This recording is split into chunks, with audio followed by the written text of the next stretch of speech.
This is the Volvo XC40, and in this video we're going to explain what makes it one of the most desirable SUVs around.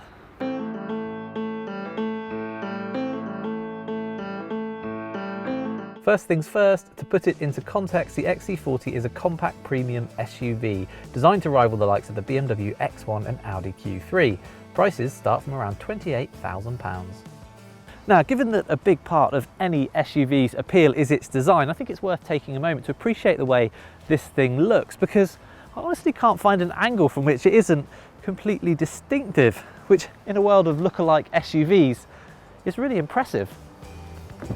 There's authenticity here too, with the bold yet clean lines and T-shaped headlights anchoring the XC40 as part of the Volvo family.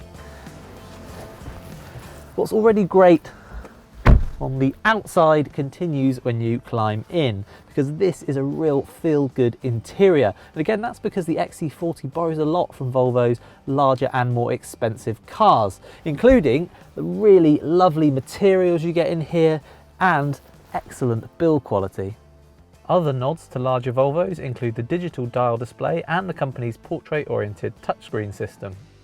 I would, however, say that the downside of paring back the buttons that you get with this system is that it's not always the most intuitive thing to use. Even at a standstill, it can be a bit fiddly, let alone when you're on the move. Overall though, this interior as a whole is still well above average. Not only that, but the XC40 is practical too. In the back seats there's room for 2 tall adults or 3 kids, and the boot is a good size and comes with a useful false floor.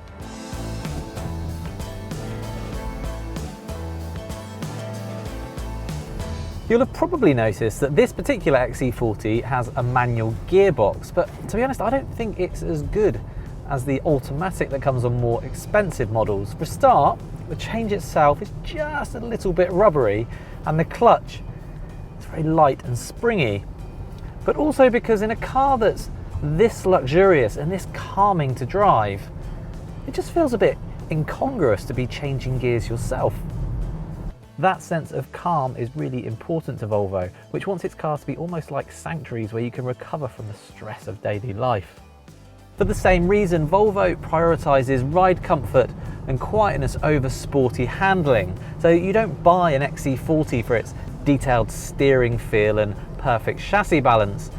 You buy it because driving it is as relaxing as having a 3-week holiday on a beach with free booze and no kids. Even on 19-inch wheels, this thing is excellent at absorbing lumps and bumps in the road, and while there is some tyre noise, it's not terrible.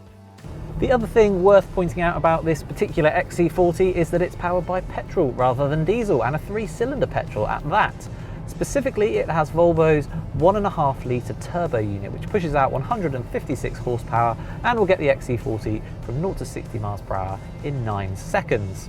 Now, if you do a lot of motorway miles, I'd probably advise going for the diesel for the extra grunt it has, but if you're mainly driving around town, this thing is perky enough to please.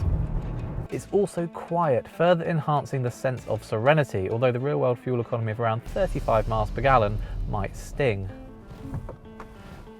It's another reason to consider a diesel engine for your XC40, because it just feels a bit better suited to this kind of car. Or alternatively, you could wait for a plug-in hybrid or pure electric version of this car, both of which are in the pipeline. Whatever XC40 you choose, you will benefit from the inevitably good resale values from having a car that is so good and thus in such high demand. Because what we have here is not merely another SUV, but a masterclass in how to build a car that is distinctive without resorting to quirks or gimmicks. And because of that, it is perhaps the most desirable Volvo there's ever been. Right, that is it for now. Please don't forget to subscribe to the CarGurus UK YouTube channel to see more new and used car reviews, as well as heading to cargurus.co.uk to find great deals from top-rated dealers on your next car.